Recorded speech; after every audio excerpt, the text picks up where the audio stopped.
का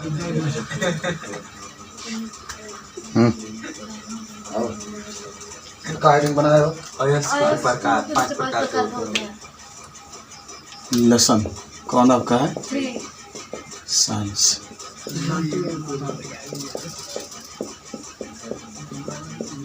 देखो, अयस्क के प्रकार में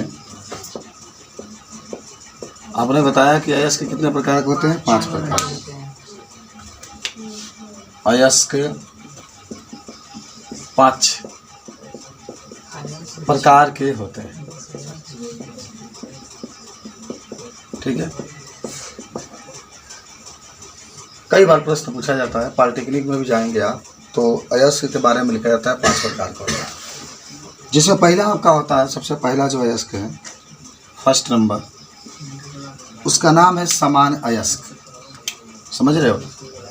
कौन सा अयस्क? सामान्य अयस्क। देखो, ऐसे अयस्क जो पृथ्वी पर स्वतंत्र अवस्था में पाए जाते हैं। स्वतंत्र का मतलब होता है किसी से क्रिया नहीं करते हैं।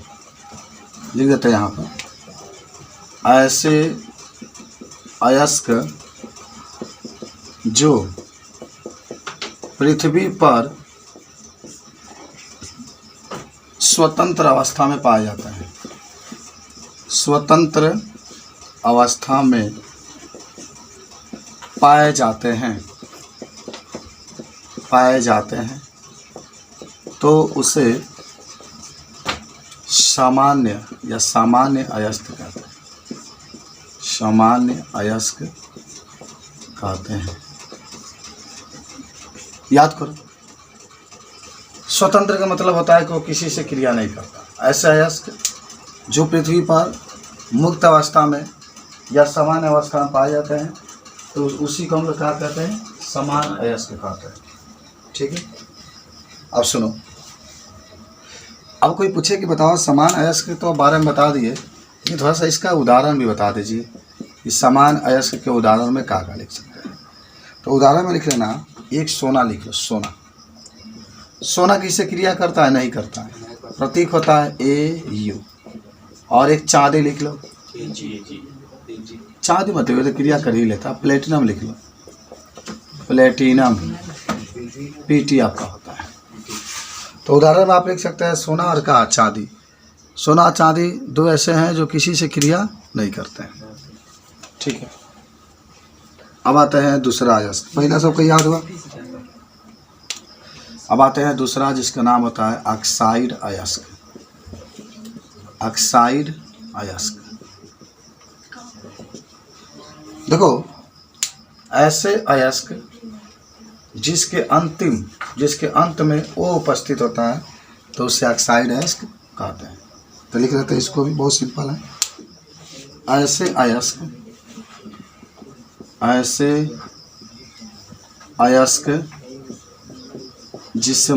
जिसके लिख लेना, जिसके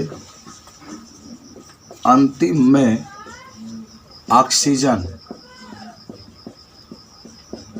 का मतलब वो उपस्थित रहता है, उसे ऑक्साइड अयस्क कहते हैं।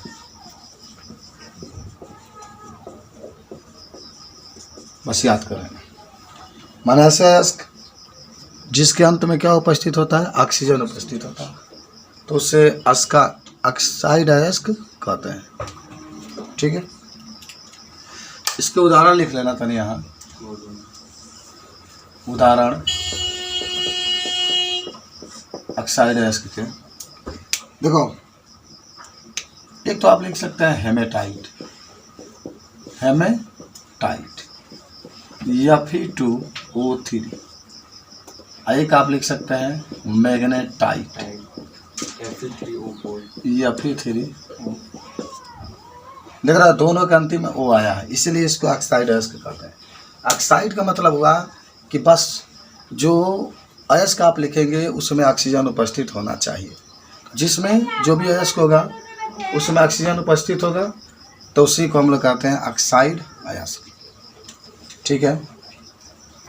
अब आ जाते हैं बाबू 3 नंबर, सल्फाइड अयस्क।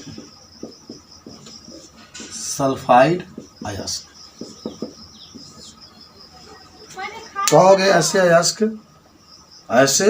अयस्क जिसके अंत में सल्फर उपस्थित हो। सल्फाइड का मतलब सल्फर, तो इसका भी सिंपल सा डिफिनेशन होगा कि ऐसे अयस्क जिसके अंत में सल्फर उपस्थित हो, सल्फर उपस्थित हो तो उसे सल्फाइड अयस्क कहते हैं। ऐसे अयस्क जिसके अंतिम में सल्फर उपस्थित है तो उसे सल्फाइड अयस्क कहते हैं। उदाहरण में आप लिख सकते हैं Ag2S, Ag2S, जिसको हम लोग कहते हैं सिल्वर सल्फाइड, सिल्वर सल्फाइड। उसके बाद से होता है 4 नंबर, जिसको कहते हैं कार्बोनेट अयस्क।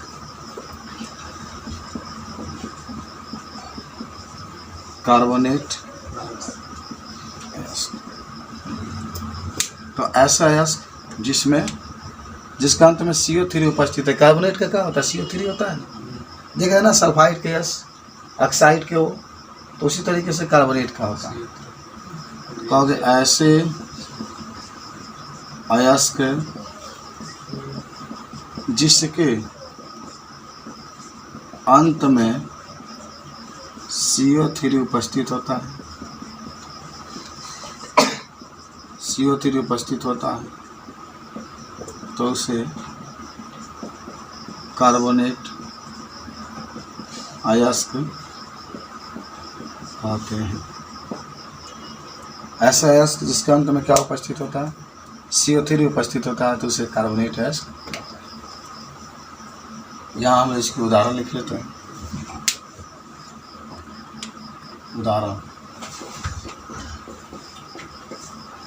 उदाहरण में आप लिखेंगे CaCO3 या MgCO3।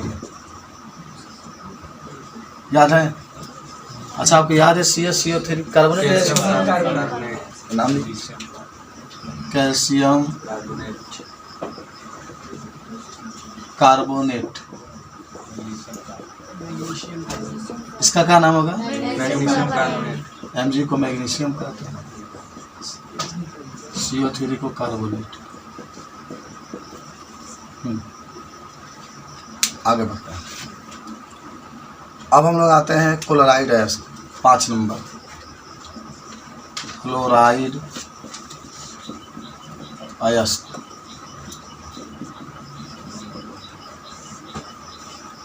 तब जानते होंगे कि ऐसे अयस्क जिसके अंतिम में क्लोरीन उपस्थित हो उसे क्लोराइड अयस्क कहते हैं। ऐसे अयस्क जिसके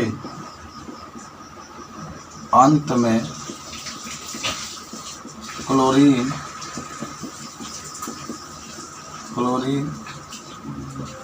उपस्थित हो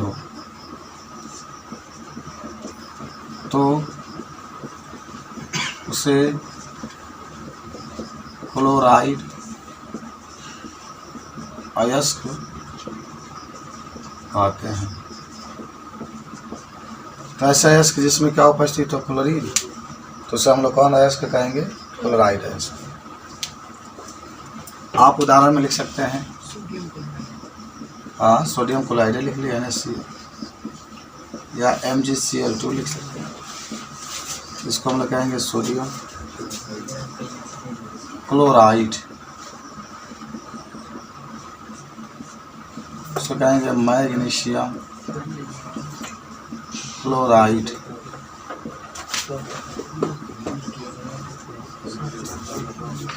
NaCl को सोडियम क्लोराइड, MgCl2 को क्या कहते हैं, मैग्नीशियम क्लोराइड। तो ये आपका था अयस्क के प्रकार। तो आप बता सकते हैं कि अयस्क पूरा मिला के 5 प्रकार के होते हैं। पहला आपका जो होता है उसका नाम होता है सामान्य अयस्क, जिसके माने ऐसे अयस्क, समान अयस्क को बताया गया कि ऐसे अयस्क जो पृथ्वी पर स्वतंत्र अवस्था में पाया जाता है, मन किससे क्रिया नहीं करता। ऑक्साइड अयस्क देखे, ऐसे अयस्क जिसके अंतिम में ऑक्सीजन उपस्थित होता है, तो ऐसे अयस्क को हम लोग क्या कहते हैं, ऑक्साइड अयस्क कहते हैं। उदाहरण में हेमेटाइट, मैग्नेटाइट, सल लिख सकते हैं दोनों का, क्योंकि इसका अंतिम में वो उपस्थित है, इसलिए हम इसको ऑक्साइड अयस्क कहते हैं। उसके बाद से एक होता है सल्फाइड अयस्क। तो ऐसे अयस्क जिसके अंत में सल्फर उपस्थित हो तो उसे सल्फाइड अयस्क कहते हैं। इससे Ag2S हो जाएगा, क्योंकि इसके अंतिम में यश उपस्थित है। कार्बोनेट अयस्क, तो ऐसे अयस्क जिसके अंत में CO3 उपस्थित होता है तो उसे CO3 यानी कार्बोनेट अयस्क कहते हैं। अब CaCO3 लिख सकते हैं, कैल्शियम कार्बोनेट, MgCO3 लिख सकते हैं, मैग्नीशियम कार्बोनेट। और क्लोराइड अयस्क आपको 5 में बताया गया। तो ऐसे अयस्क जिसके अंत में क्लोरीन उपस्थित हो तो उसे क्लोराइड अयस्क कहते हैं। ऐसे सोडियम क्लोराइड, NaCl और मैग्नीशियम क्लोराइड। सब लोग को याद हो गया। अब हमारे पास एक और टॉपिक आ रहा है कि अयस्क और खनिज में क्या अंतर होता है। अच्छा बताओ, जमीन से क्या निकालते हैं, कोयला, तो कोयला खनिज हुआ। आज जब खनिज से माने जब कोयला के अंदर से जब हम लोग धातु निकाल देंगे तो उसको अयस्क कहते हैं। तो दोनों में अंतर देखो क्या होता है। सभी अयस्क खनिज हो सकते हैं, सभी अयस्क। अच्छा क्यों सभी अयस्क खनिज होंगे, क्योंकि अयस्क को खनिज से ही निकाला जाता है, लेकिन सभी खनिज अयस्क नहीं हो सकते। माने पूरा अगर कोयला निकाल दिए तो खनिज हुआ, तो सभी कोयला के टुकड़ा में तो सोना नहीं मिलता है, समझे बात को। तो सभी मान लीजिए कोनो टुकड़ा से सोना निकल रहा है तो सोना आपका अयस्क होगा। तो सभी सोना से माने कोयला से निकल हुआ तो सोना आपका अयस्क हुआ। तो सभी अयस्क खनिज हो सकते हैं, लेकिन सभी खनिज अयस्क, सभी माने कोयला में सोना जरूरी नहीं कि निकलेगा। तो इसका अंतर होता है। ठीक है, लिख लो सब लोग, मिटा दो इसको। तो चलो अगला जो टॉपिक हम लोग के पास है कि खनिज और अयस्क में क्या अंतर है। तो अभी देखें, माने जो पृथ्वी से बाहर निकालते हैं उसको हम लोग क्या कहते हैं, खनिज कहते हैं। आज जब उन खनिज से हम लोग धातु के निकालते हैं तो उसे हम लोग अयस्क कहते हैं। तो छोटा सा टॉपिक आपका है, मिटा देते हैं इसको। चलो देखो, कई बार बोर्ड में पूछा जाता है, ठीक है, कि आपसे कोई पूछे कि खनिज और अयस्क में अंतर, खनिज और अयस्क में अंतर, तो क्या कहोगे कि सभी अयस्क खनिज हो सकते हैं, सभी अयस्क खनिज हो सकते हैं, हो सकते हैं, लेकिन सभी खनिज अयस्क नहीं हो सकते, लेकिन सभी खनिज अयस्क नहीं हो सकते, क्योंकि अयस्क को खनिज से प्राप्त किया जाता है, क्योंकि अयस्क को खनिज से प्राप्त किया जाता है, प्राप्त किया जाता है। तो ये बात जान गए आप, क्या जान गए हम कि सभी खनिज अयस्क नहीं हो सकते हैं, लेकिन सभी अयस्क खनिज हो सकते हैं, क्योंकि जो खनिज होता है, जो अयस्क होता है उसको खनिजों से प्राप्त किया जाता है। ठीक है, ये चीज़ अगर आपसे आएगा पूछेगा कोई तो बता सकते हैं। अब देखो हमारे पास अगला क्वेश्चन क्या है कि धातुओं का निष्कर्षण, हेडिंग है ना, लेकिन ये जानना पड़ेगा कि धातुओं का निष्कर्षण होता क्या, कम खर्चे में और आसानी से धातुओं को अलग करने की प्रक्रिया को धातु का निष्कर्षण करता है। हालांकि धातु का निष्कर्षण 3 तरीके से किया जाएगा। देखो यहाँ पर दिखाया हुआ, समझ रहे हो। आज पूरा टॉपिक आपके पशु के माई जाला के पसंद पड़ेगा ना। देखो उसका पहले एक छोटा सा हेडिंग आपको हम बता दें। अल्लाह का प्रसंगा है, अभी आपको मैं पढ़ा रहा हूँ, लिखना। माने आपके पास एक चीज़ आता है जिसका नाम होता है आधात्री या गैंग या मैट्रिक्स। ये क्या होता है? क्या होता है आधात्री, क्या होता है आपके पास गैंग, और क्या होता है मैट्रिक्स? तो कहेंगे ना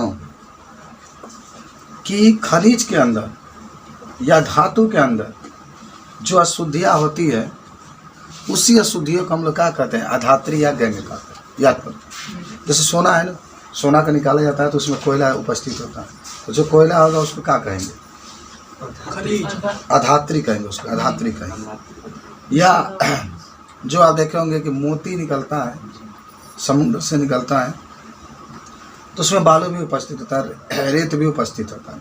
तो रेत जो होगा उसको आधात्री या मैट्रिक्स कहेंगे। माने जो अशुद्धियाँ होती है उसी को हम लोग क्या कहते हैं? आधात्री या कहेंगे। तो लिख लेते हैं इसको, लिखो। धातु के साथ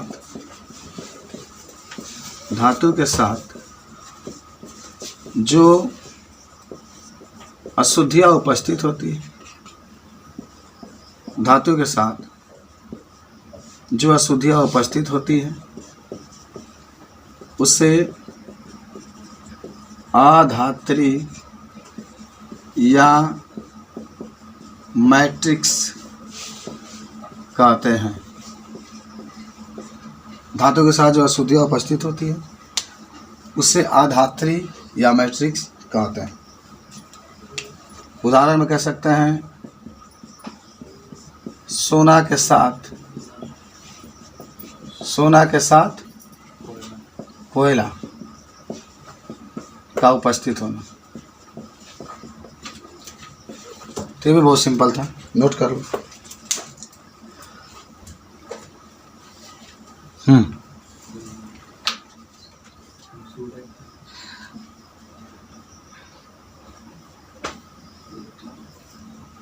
हो गया। अब हम लोग आएंगे, देखो एक हेडिंग जिसका नाम होगा धातु का निष्कर्षण।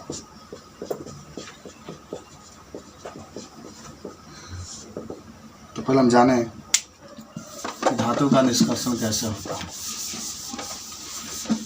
ठीक है ना। देखो निष्कर्षण का मतलब होता है निकालना, निकालना होता है धातु का निष्कर्षण। तो आप कहेंगे कि वह विधि जिसके द्वारा कम खर्चे में और आसानी से धातु को प्राप्त कर लिया जाता है, धातु को निकाल दिया जाता है, तो उसी को धातु का क्या कहते हैं? निष्कर्षण कहते हैं। देख लेंगे कि जब किसी धातु को आसानी से और कम खर्च में किसी अयस्क से अलग कर लेते हैं,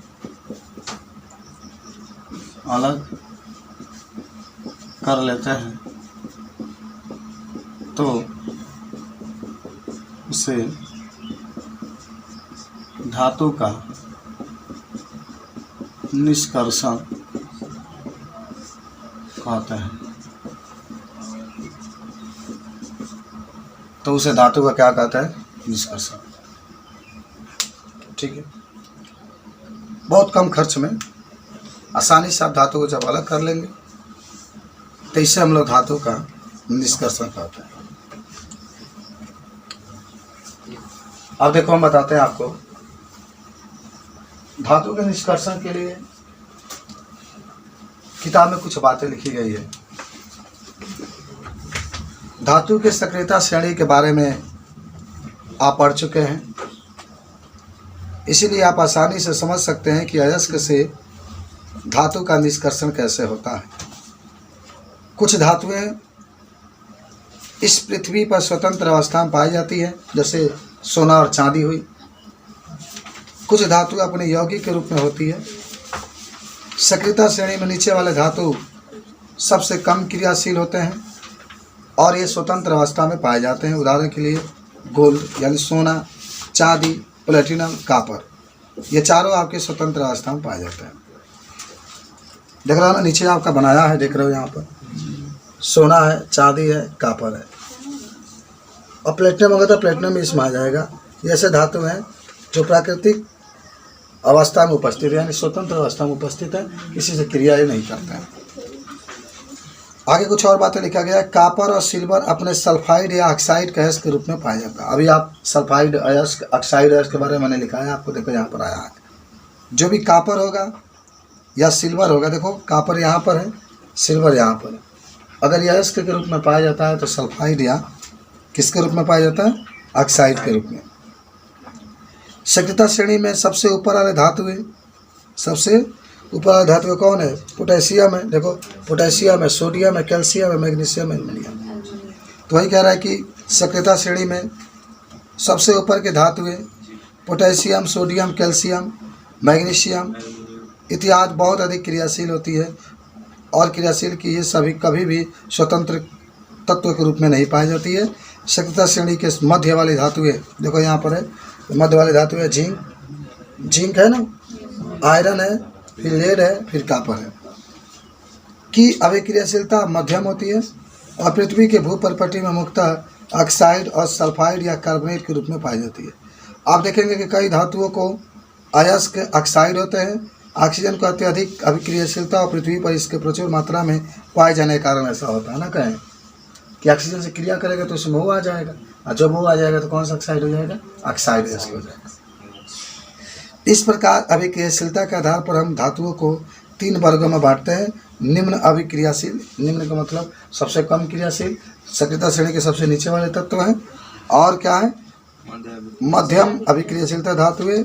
और ये सब आपके दिखा रहे, इस वर्ग माने वाले धातुओं को प्राप्त करने के लिए विभिन्न तकनीक का प्रयोग किया जाता है। अयस्क से शुद्ध धातु का निष्कर्षण कई चरणों में होता है। इन चरणों को हम लोग इस सारणी में देखेंगे, लेकिन पहले हम आपको एक बार थोड़ा सा याद करा देते हैं सक्रियता श्रेणी के बारे में। देखो यहाँ सक्रियता श्रेणी,